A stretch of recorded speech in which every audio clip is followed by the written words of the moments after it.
Baby, tell me if you like it. Hey guys, welcome back to my channel. Oh my god. Oh, so loud. What are they doing? What is he doing?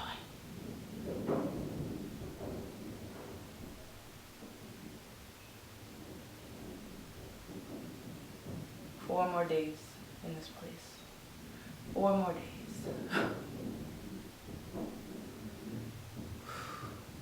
Hey guys, welcome back to my channel, and if you are new, welcome. Thank you for stopping by. I am Kami, and as you can see from the title today, we're going to be talking about low porosity. Okay, so a lot of you guys have been asking me quite often, do I know my hair's porosity? What porosity level do I have? And quite honestly, this situation all right here is a mind and a world of its own. Okay, I do not have the traditional type of curls. I don't have all uniform curls. I don't have all one porosity. I don't even have all one hair pattern, hair texture, whatever. So I'm going to first kind of give you a little breakdown on my hair. So I have about 2 to 3 different curl patterns or curl textures in my hair. Then I have low, medium, or low, normal, and high porosity. And then I also have, let's see, more coarser parts and less coarser parts. So I'll go into more detail. So the back, so like from the bottom of my ear or like the middle of my ear down, my hair is about, I want to say maybe like a 4A, and it is very coarse and it is very low porosity. Okay, it takes so much to absorb product back there, and once it does, it shrinks up so tight. The curls are so tight and they are so coarse. Then from like the middle part here, the curls are a little looser, so they're about, I want to say, a 3C, some are 3B, but it's still more on the low porosity side. So it still is a little frizzy, still takes a while to absorb products, and but it's not as coarse and it is loose, so it's a little easier. Then when we get up to the top, that is the loosest part of my hair. A lot of you guys ask me, do I have heat damage? And no, my hair has just been like that ever since I've been natural. I used to always cut it because I thought it was heat damage, and when it would grow back, it would just grow back looser. So those curls are about a 3B, maybe possibly 3A, and they are more on the normal to high porosity side, so it does not take too long for it to absorb moisture, water, anything like that. As you can see up here, it's really slick and smooth, and then but it's also not as coarse, so it is a lot thinner, and the curls are a lot looser. So that's why the top of my hair kind of is a lot longer and it lays longer, because the rest of my hair curls up really tight and that doesn't. And then around the crown and right here by my ears, those curls get back tight again, so they are about, I want to say, a 3C. But they are still on the high porosity side, so they absorb really well to moisture, and it is still on the thinner side. So it is a lot going on this head, but for the most part, I want to say I have more low porosity parts than high porosity. So I struggle with maintaining and getting that moisture onto my hair. If you guys have seen tons of my videos, when I wet my hair, it takes a long time for the water to penetrate. The water just kind of sits on my hair, and if you wet your hair and it doesn't automatically get soaked and you can see little water beads on your hair, then most likely you have low porosity hair. So I know the struggle. So today I'm going to be sharing with you a few low porosity hair hacks that I have just recently found out. And I got this idea from a subscriber, and she didn't even know that she was giving me this idea. So I'll leave her name right here. She mentioned to me that she uses steam when styling her low porosity hair, which made me kind of research some more hair hacks for you guys, just in case you are struggling out there and you want to learn how to further take care of your hair and really get those curls popping. So let's go ahead and get started. And today my hair is almost like natural. What I did was, what is natural? I'm just saying, like, I didn't really do a lot to style it, if you get what I'm saying. So I just clarified my hair with the Carol's Daughter Secret Tiara, and then I used conditioner, Tresemme, really combed it through, and then I used the hair milk from Uncle Funky's Daughter and some grapeseed oil, and then just put it into 2 little braids and then took it out. So that is pretty much what I'm rocking with today. I didn't really want to do too much to my hair, and I've just been being lazy, so I felt like this was kind of cute. But look at my little ears sticking out. But yeah, so let's get into this stuff, but I knew you guys was going to ask, like, what did I do? So there you go. Alright, so the first one is, don't be afraid of sulfate. Sulfate is our friend. Now I know you hear, don't use sulfate, sulfate free for curly hair. And yes, that is true, it is damaging, but a little bit of sulfate for us low porosity girls is a must. And that is because our hair is prone to product buildup. So if you still have product buildup or residue on your hair, you're not going to be able to allow new moisture to penetrate once you do your hair again. It's going to be blocking that moisture from coming into your hair. So you want to make sure you are clarifying. Cold washing is not only enough. I would recommend probably once or twice a month to clarify your hair, just to make sure that you are opening up those strands and making sure that the moisture you want to apply onto it really seeps into your hair. Because if not, if you already have still product built up, it's not going to really penetrate the way you want to, and your curls are not going to come out looking bomb. So don't be afraid of sulfate. Make sure you are including it in your regimen some kind of way. Okay, number 2. So this tip right here really prompted me to make this video, and that is to use heat, not only with deep conditioning but also when styling. Now I knew about using heat for deep conditioning, but I didn't know it was specifically for low porosity hair. I just always was taught to amplify your deep conditioning process to use heat, but I did not know that you could use heat when styling as well. So I'm really happy about this. I'm going to definitely give it a try and see if I notice a difference, especially in those back frizzy bits that you know I struggle with. Like I said, the front of my hair is really good, so I really don't have to worry about that.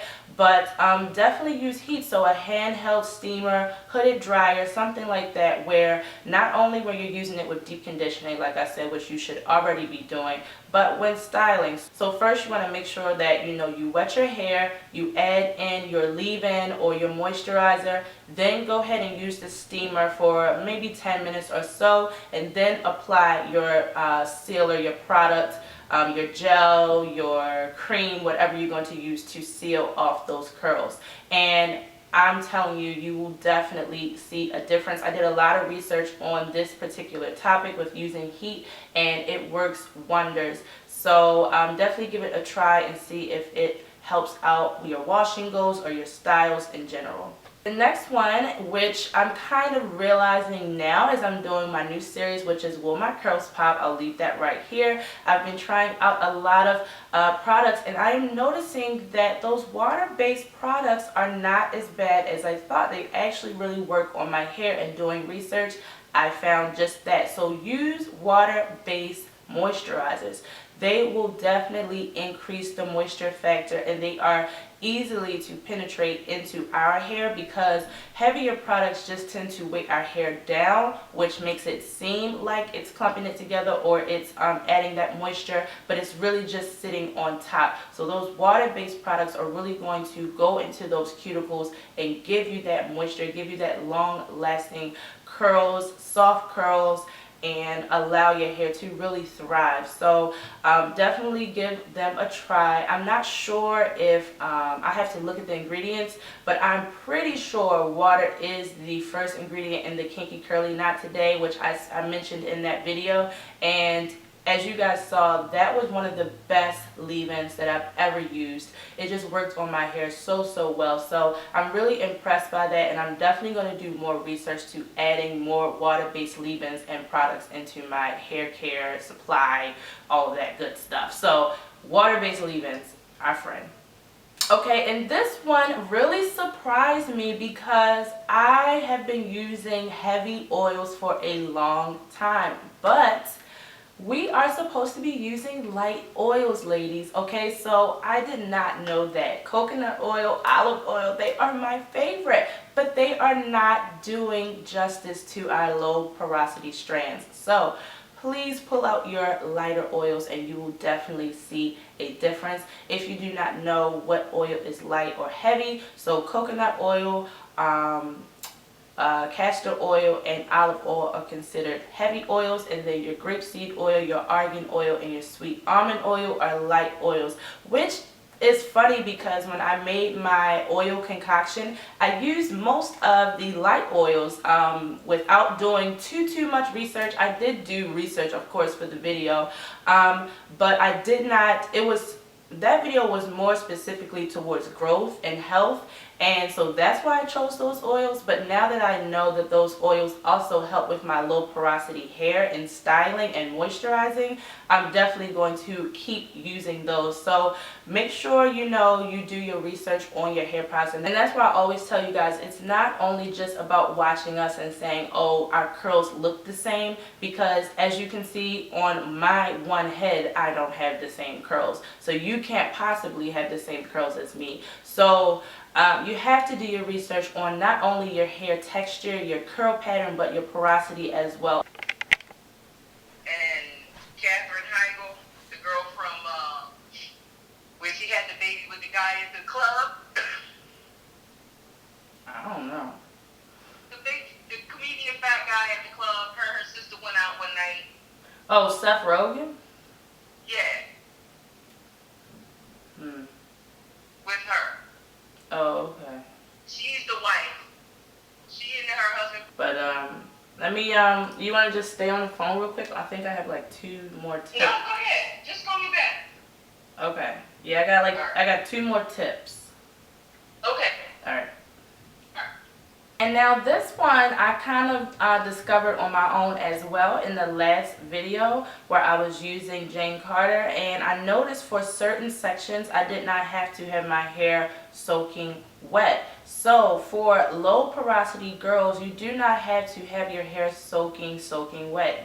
A lot of the tips that I found says for us to apply our products on damp hair, which, I mean, I said it in that video. I noticed that certain sections, like my high porosity ones, I did have to have my hair soaking wet, but for those sections I didn't, and I felt like when my hair was soaking wet in those sections that the product wasn't really going into my hair, it was just kind of like sitting there. So I guess the science behind that is when it's not as wet, it could kind of grab onto your hair a little bit if it has still a little bit of that dry factor in it. So definitely give it a try. If you normally apply your products on soaking wet hair and it's working for you, then keep doing that. But if you want to just test it out and see if it works, try applying it on damp hair and see if you see a difference.